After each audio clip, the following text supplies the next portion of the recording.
Welcome दोस्तों, welcome to our YouTube channel educational learner. तो discuss करेंगे आज हम ईवीएस का पोर्शन, जो कि हमारा ये 2021 का पेपर 1 का है।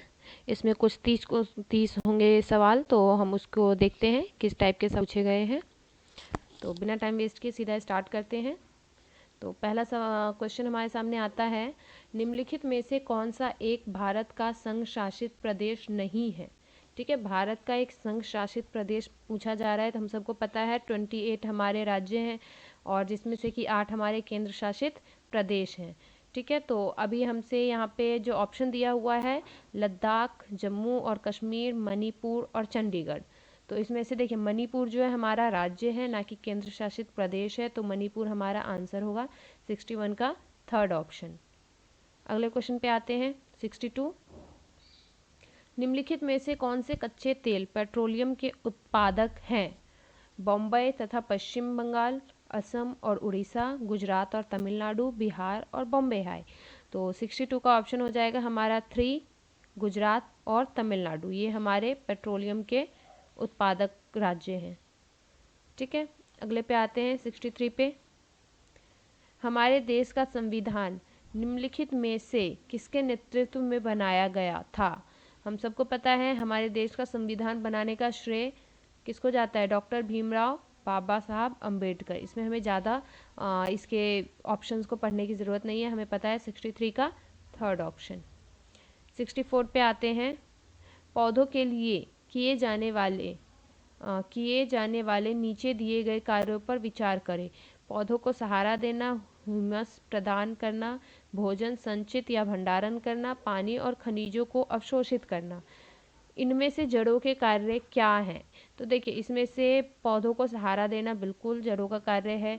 ह्यूमस प्रदान करना ये जड़ों का कार्य नहीं, ये मृदा का कार्य होता है। ठीक है, अगला देखते हैं, भोजन संचित करना बिल्कुल सही, ये जड़ों का कार्य है। पानी और खनिजों को अवशोषित करना बिल्कुल सही, ये भी जड़ों का कार्य है। तो हमारा सिर्फ बी ऑप्शन यहाँ पे गलत है, बाकी ए सी डी ये तीनों ही जड़ों के कार्य हैं। तो देख लेते हैं ऑप्शन हमारा फोर्थ, ए सी डी। ठीक है, तो 64 का हमारा फोर्थ ऑप्शन। 65 पे आते हैं। 65 हमें कह रहा है, पोचमपल्ली भारत के दक्षिण राज्य का एक कस्बा है जो सुंदरता से डिजाइन की गई चमकदार रंगों की पोचमपल्ली साड़ियों और विशेष प्रकार की बुनाई, जिसे भी पोचमपल्ली भी कहते हैं, के लिए प्रसिद्ध है। यह कस्बा अब किस राज्य का भाग है। तो हमसे पूछा जा रहा है यह किस राज्य का भाग है। आपको पता होगा ये जो है पोचमपल्ली जो है हमारे आंध्र प्रदेश में बनी हुई साड़ियाँ थी होती हैं। ठीक है, लेकिन इस वक्त हमें पता है कि आंध्र प्रदेश से तेलंगाना को अलग किया गया है। ठीक है, तो इसलिए इसमें ऑप्शन जो है हमें आंध्र प्रदेश ना देके तेलंगाना दिया गया है, तो तेलंगाना इसका राइट आंसर होगा। अगर आंध्र प्रदेश होता तो हम आंध्र प्रदेश भी लगा सकते थे। ठीक है, तो आई होप समझ में आ गया होगा आपको। चलते हैं अगले क्वेश्चन पर। 66, निम्नलिखित में से खाद्य पदार्थों के उस समूह को चुनिए जिसके प्रत्येक सदस्य में लौह तत्व प्रचुर मात्रा में होता है। गुड़ आंवला टमाटर, या आंवला पालक गुड़, या आंवला गोभी टमाटर, या बंद गोभी आंवला और पालक। तो 66 का करेक्ट आंसर होगा हमारा सेकंड, आंवला पालक और गुड़। ठीक है, ये तीनों ही ऐसे खाद्य पदार्थ हैं जिसमें कि लौह प्रचुर मात्रा में हमें मिलता है। 67 पर आते हैं, निम्नलिखित में से पक्षियों का वह समूह चुनिए जिसका प्रत्येक सदस्य हमारी तुलना में 4 गुनी अधिक दूरी की वस्तुओं को स्पष्ट देख सकने के योग्य है। फाख्ता कौवा मोर, बाज कबूतर तोता, कौवा चील बुलबुल, या बाज चील और गिद्ध। तो 67 का देखिए हमारा फोर्थ ऑप्शन ही बिल्कुल सही है। यहाँ पे बाज चील और गिद्ध, कहते हैं ना गिद्ध की तरह नज़रें हैं, चील की नज़रें हैं, बाज की नज़रें हैं। तो देखो, नज़रों में कभी भी इन्हीं 3 पक्षियों का नाम लिया जाता है, क्योंकि इन तीनों की जो है नज़रें हमसे 4 गुना दूर की चीज़ें भी देख सकती हैं। चलिए अब अगले पे आते हैं। नीचे दिए किसी एक राज्य की ग्रामीण लोग अपने ढालू छत वाले लकड़ी के मकान मजबूत बांस के खंभों पर धरती से 3 से 3.5 मीटर की ऊंचाई पर बनाते हैं।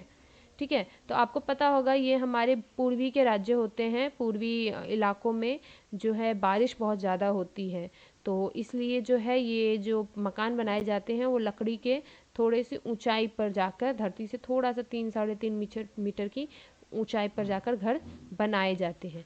तो पूरब का मैंने ऑप्शन आपको हिंट दे दिया है, राजस्थान हमारे पूरब में नहीं है, लद्दाख हमारे पूरब में नहीं है, ठीक है। तो हमारा आंसर होगा यहाँ पे असम, ठीक है। असम में आपको पता होगा बारिश बहुत ज़्यादा होती है, इस वजह से असम के घर जो हैं वो धरती से 3-3.5 मीटर की ऊंचाई पर बनाए जाते हैं। अगले क्वेश्चन पर आते हैं। भारत के मानचित्र में दिल्ली की स्थिति के सापेक्ष गांधीनगर गुजरात की राजधानी और पटना बिहार की राजधानी क्रमशः दर्शाए हैं। अब देखिए यहाँ पे हमसे एक गुजरात और एक बिहार, इन दोनों के बीच का वो पूछा जा रहा है। गुजरात भारत में किस तरफ है, दिल्ली से देखना है हमें, दिल्ली के राइट लेफ्ट और अप डाउन कैसे है। दिल्ली से गुजरात गांधीनगर, गुजरात कहाँ पे आएगा और बिहार कहाँ पर आएगा। तो देखिए दिल्ली जो है हमारा बीच का सेंटर होता है और ठीक सेंटर के हमारे अगर हम देखें तो लेफ्ट साइड, राइट ना होके लेफ्ट साइड, मतलब पूरब ना होके पश्चिम की तरफ, ठीक है। पश्चिम की तरफ हमारा क्या आ जाता है, गुजरात आ जाता है, ठीक है। लेकिन पश्चिम में भी क्या वो ऊपर होता है या नीचे होता है या ठीक सामने होता है दिल्ली के, तो बिल्कुल नहीं, हमारा जो है वो मतलब कि पश्चिम में होता है लेकिन थोड़ा सा नीचे की तरफ होता है, मतलब दक्षिण की तरफ होता है। तो ये हमारा दक्षिण पश्चिम, दक्षिण पश्चिम हमारा गुजरात आ गया, ठीक है। अब दक्षिण पश्चिम देखिए दो ऑप्शंस में दिए हैं हमें, सेकंड में और फोर्थ में, ठीक है। तो अभी फर्स्ट और थर्ड तो कट गया, एलिमिनेट कर चुके हैं हम फर्स्ट और थर्ड को, तो इसका मतलब या तो ऑप्शन सेकंड होगा या तो ऑप्शन फोर्थ होगा। अब आते हैं बिहार पे। बिहार कहाँ पे है, दिल्ली से अगर हम देखें बिहार को, तो बिहार जो है दिल्ली से हमें कहाँ पे मिलेगा, बिहार हमें दिल्ली से थोड़ा सा नीचे की तरफ लेकिन पूर्व में जाकर मिलेगा। तो नीचे मतलब कि दक्षिण की तरफ मिलेगा। तो सेम दक्षिण और पूर्व, तो दक्षिण और पूर्व हमें कहाँ मिल रहा है, सेकंड ऑप्शन में। तो सेकंड ऑप्शन हमारा बिल्कुल करेक्ट होगा, ठीक है। 69 का सेकंड ऑप्शन। अगले पे आते हैं, 17 पे देखते हैं। निम्नलिखित में से किसने मटर के पौधों के साथ प्रयोग किए और यह पाया कि मटर के पौधों में कुछ ऐसे लक्षण होते हैं जो जोड़ियों में पाए जाते हैं, जैसे चिकने या खुरदरे, लंबे या बौने, पीले या हरे आदि। तो ये हम लोगों ने 9th-10th में पढ़ा हुआ था साइंस में कि जो मटर पे प्रयोग किसने किया था। तो हमारा सेकेंड ऑप्शन इसका बिल्कुल करेक्ट होगा, गॉर्गर जोहन मेंडल, ठीक है। इन्होंने मटर पर ये प्रयोग किया था कि इसके अंदर कुछ ऐसे लक्षण होते हैं जो कि जोड़ियों में पाए जाते हैं। तो 70 का सेकंड ऑप्शन बिल्कुल सही होगा। अगले क्वेश्चन पर आते हैं। निम्नलिखित में से कौन सा एनसीएफ 2005 के अनुसार ईवीएस पाठ्यक्रम में सुझाए गए 6 विषयों में से एक है, ठीक है। 6 विषयों में से एक है पदार्थ, प्राकृतिक संसाधन, चीज़ें जो हम बनाते हैं और करते हैं, चीज़ें कैसे काम करती हैं। तो हमारा इसका ऑप्शन हो जाएगा थर्ड वाला, चीज़ें जो हम बनाते हैं और करते हैं। देखिए ईवीएस में 6 हमें जो है ब्रॉड थीम बताई गई थी, जिसमें से कि एक है हमारा चीज़ें जो हम बनाते हैं और करते हैं, ओके। अगले क्वेश्चन पर आते हैं, 72 पे। उपाख्यान अभिलेखों में क्या नहीं दर्ज करना चाहिए। मुख्य रूप से समस्याग्रस्त स्थितियों की पहचान करना, निर्णय वाले कथनों को लिखना, मजबूतियों और कमजोरियों की पहचान करना, बच्चे की रुचियों और संबंधों आदि की पहचान करना। तो देखिए 72 का ऑप्शन हमारा हो जाएगा बिल्कुल फर्स्ट वाला ही सही है हमारा, ए और बी ही दो ऑप्शन है जो कि हम दर्ज नहीं करेंगे, बाकी सी और डी बिल्कुल करेक्ट है। तो इसलिए हमसे यहाँ पे पूछा गया है क्या दर्ज नहीं करना चाहिए। तो समस्याग्रस्त स्थितियों की पहचान करना वो उसका हम नहीं दर्ज करेंगे, दूसरा निर्णय वाले कथनों को भी नहीं लिखेंगे। तो फर्स्ट ऑप्शन 72 का फर्स्ट ऑप्शन। 72 हो गया। अब 73 पे आते हैं। आप एक एकीकृत ईवीएस कक्षा के लिए कैसे योजना बनाएंगे। एक पाठ में 2 या अधिक विषय क्षेत्रों को मिलाएंगे, अलग योजनाओं में सभी विषयों को अलग करेंगे, विज्ञान और सामाजिक विज्ञान के लिए अलग अध्यापकों का प्रबंध करेंगे, पर्यावरण विज्ञान के लिए अलग अध्यापन का प्रबंध करेंगे। तो देखिए हमसे एकीकृत की बात की जा रही है, इंटीग्रेटेड की बात की जा रही है। तो इंटीग्रेटेड में हम क्या करते हैं, मोस्टली ज़्यादा से ज़्यादा चीज़ों को एक ही चीज़ में हम मिलाने की कोशिश करते हैं। तो एक पाठ में दो से अधिक विषयों क्षेत्रों को मिलाएंगे। फर्स्ट ऑप्शन ही यहाँ पे हमारा बिल्कुल सही है। ठीक है, तो 73 का फर्स्ट ऑप्शन। अगले पे आते हैं 74 पर। पुनीता ने अपनी कक्षा 5 के शिक्षार्थियों को मानव शरीर की एक रूपरेखा दी और उन्हें भोजन विषय पढ़ाने के लिए पाचन तंत्र को बनाने को कहा। पुनीता चाहती थी, क्या चाहती थी पुनीता? परीक्षण करना कि शिक्षार्थी नामांकित आरेख बना सकता है कि नहीं, पाचन से संबंधित शिक्षार्थियों के विचारों को प्राप्त करना चाहती थी, अच्छे ड्राइंग कौशलों और शिक्षार्थियों की पहचान करना चाहती थी, या पाचन की प्रक्रिया पर शिक्षार्थियों का मूल्यांकन करना चाहती थी। तो 74 का सेकंड ऑप्शन ही हमारे यहाँ पे बिल्कुल सही है। पाचन से संबंधित शिक्षार्थियों के विचारों को प्राप्त करना चाहती थी कि एक्चुअल में अभी तक कितना जानते हैं, तभी तो हम उससे आगे पढ़ाएंगे। हमने अपने जो टीचिंग प्रोग्राम होते हैं उसमें पढ़ा था कि पूर्व ज्ञान को नए ज्ञान से जोड़ना, उसके बाद ही हम नए ज्ञान को आगे अग्रसर करेंगे। ठीक है, तो 74 का हमारा सेकंड ऑप्शन बिल्कुल सही होगा। 75 पर आते हैं। निम्नलिखित में से क्या रचनात्मक आकलन के संबंध में सही नहीं है? ठीक है, अगेन नोट कीजिएगा, नहीं है। तो पहला है, रिपोर्ट कार्ड के प्रत्येक तिमाही में इसकी सूचना दी जानी चाहिए। अधिगम को सुदृढ़ करने के लिए यह अध्यापक को समय पर कार्यवाही करने में मदद करता है। इसको छात्रों की प्रगति की निगरानी करनी है। बच्चे के सीखने की कोई भी जानकारी रचनात्मक आकलन में मदद कर सकती है। तो 75 का फर्स्ट ऑप्शन ही हमारा बिल्कुल सही है। रिपोर्ट कार्ड के प्रत्येक तिमाही में इसकी सूचना दी जानी चाहिए। ठीक है, रचनात्मक आकलन जो है हमारा वही होगा। फॉर्मेटिव असेसमेंट की बात कर रहे हैं, ठीक है ना, फॉर्मेटिव असेसमेंट की बात कर रहे हैं, तो इसमें क्या होगा, फॉर्मेटिव असेसमेंट के में हम क्या करते हैं, बच्चे की मतलब जो उन्होंने की हुई है उस पर हम नज़र रख रहे हैं। ठीक है, और उससे आगे उसको क्या इम्प्रूव करना है, नहीं करना है, उस तरीके से। और ये रिपोर्ट कार्ड की बात करें, रिपोर्ट कार्ड और फॉर्मेटिव असेसमेंट दो अलग चीज़ है। ठीक है, अगले पे आते हैं 76 पे। स्मिता अपने शिक्षार्थियों को कार्य से संबंधित लैंगिक विषमता और रूढ़िवादी छवियों के प्रति संवेदनशील करना चाहती है। स्मिता को निम्नलिखित में से अपनी कक्षा में क्या करना चाहिए?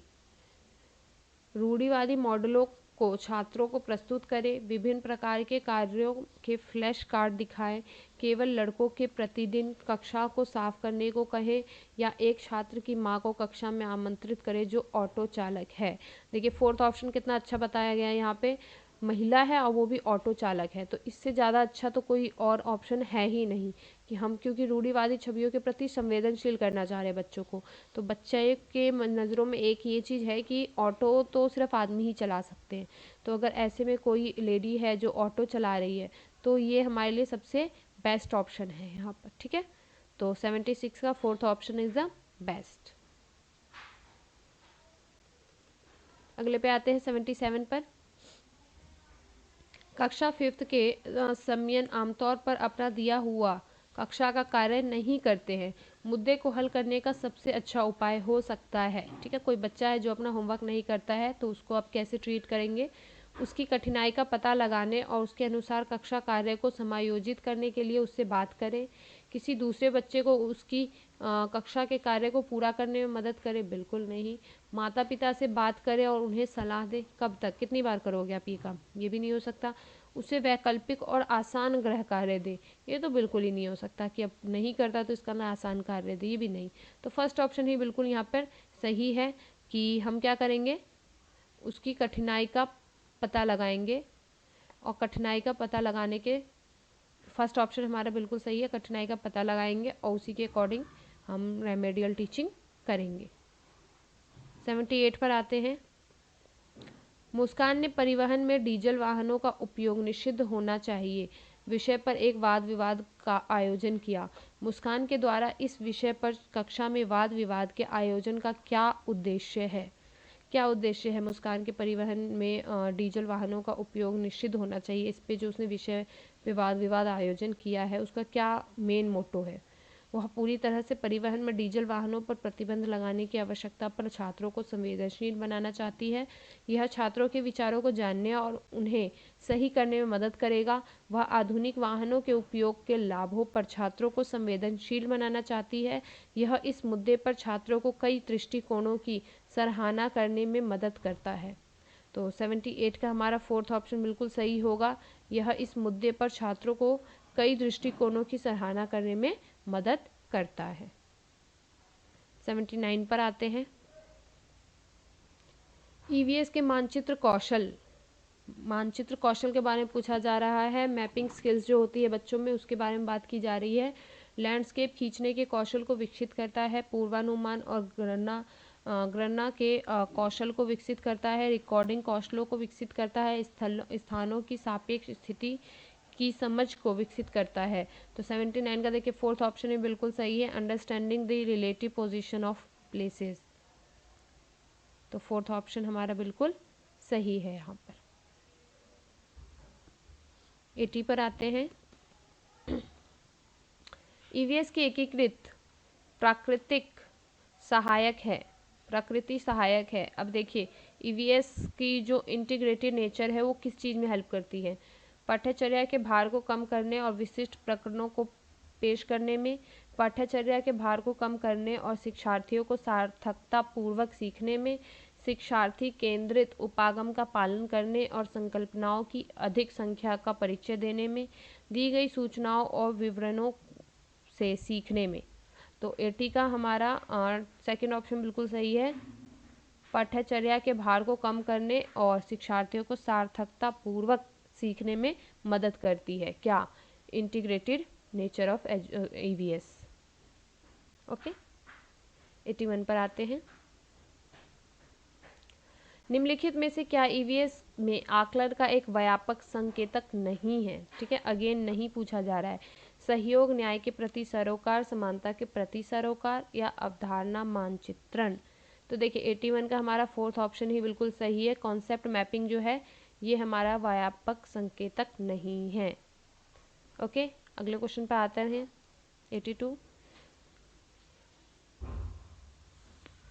ओके, कुछ हजार साल पहले भारत के तालाबों में निर्माण के अल-बरूनी के अवलोकन के आधार पर कक्षा 5 के ईवीएस के पाठ्य पुस्तक में एक अनुच्छेद है। ठीक है, इस अनुच्छेद को शामिल करने का क्या उद्देश्य होगा? यह इतिहास के स्रोतों की पहचान करने में शिक्षार्थियों की मदद करता है। यह शिक्षार्थियों को उनके अवलोकनों की रिकॉर्डिंग में सुधार करने में मदद करता है। यह शिक्षार्थियों को कुछ हजार साल पहले भारत में मौजूद तकनीक की सराहना करने में मदद करता है। यह शिक्षार्थियों को इतिहास में साक्ष्य की भूमिका की सराहना करने में मदद करता है। तो देखिए हमारा 82 का यहाँ पे ऑप्शन देख लेते हैं। जी, पहला ऑप्शन तो हमारे यहाँ पे बिल्कुल सही है। ठीक है, यह इतिहास के स्रोतों की पहचान करने से शिक्षार्थियों की मदद करेगा, बिल्कुल सही ऑप्शन है। फिर उसके बाद बी, यह शिक्षार्थियों को उनके अवलोकन के रिकॉर्ड की सुधार करने में, नहीं, बी ऑप्शन तो हमारा बिल्कुल गलत है। यहाँ पे सी में देखते हैं, यह शिक्षार्थियों को कुछ हजार साल पहले भारत में मौजूद तकनीकी की सराहना करने में मदद करेगा, बिल्कुल सही। यह शिक्षार्थियों को इतिहास में साक्ष्य की भूमिका की सराहना करने में मदद करता है, ये भी सही है। तो ए सी डी हमारा बिल्कुल सही है। तो इसके अकॉर्डिंग हमारा सेकेंड ऑप्शन यहाँ पे बिल्कुल सही है। 83 पर आते हैं। अपनी कक्षा में 50 से अधिक छात्रों के साथ वाणी उन्हें एक ऐसी गतिविधि में जोड़ना चाहती है जिसमें सीखने को बढ़ाने के लिए अधिकतम संख्या में इंद्रियां शामिल हो। निम्न में से कौन सा क्रियाकलाप उपरोक्त कार्य के लिए ठीक होगा?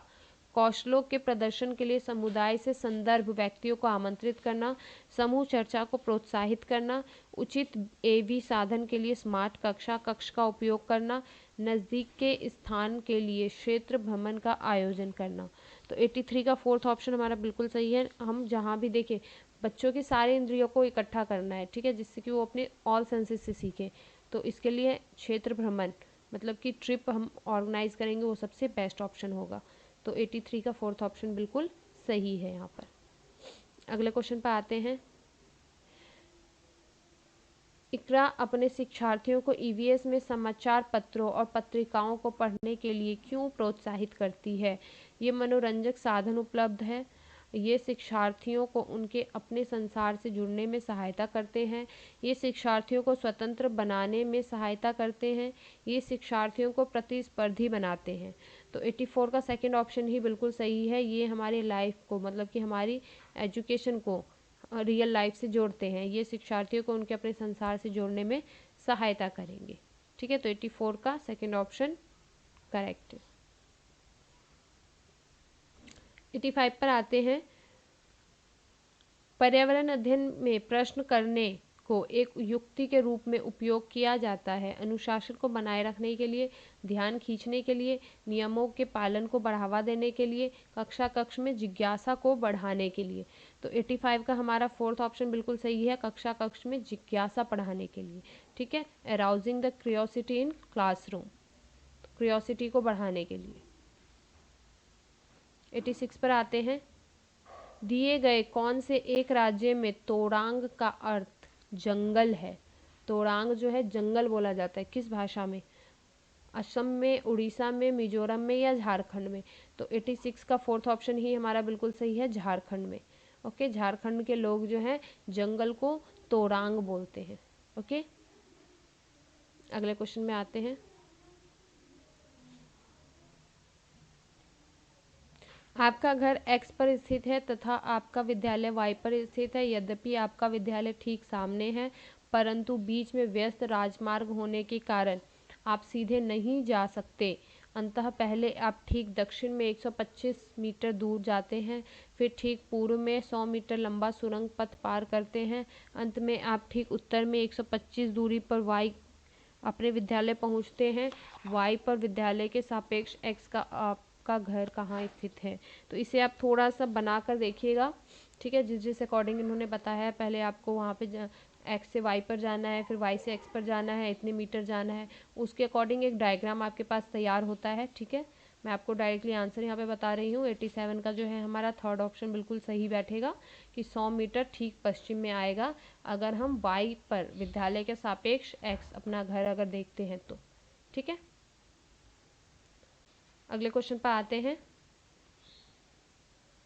कोई लड़का नागरकोइल से मडगांव जाने के लिए 4 जून 2020 को किसी रेलगाड़ी में सवार हुआ। यह रेलगाड़ी 22:30 बजे नागरकोइल से चली और 6 जून 2020 को 4:30 पर मडगांव पहुंची। यदि इस समय अंतराल में रेलगाड़ी ने 1145 किलोमीटर दूरी तय की तो रेलगाड़ी की औसत चाल लगभग क्या थी?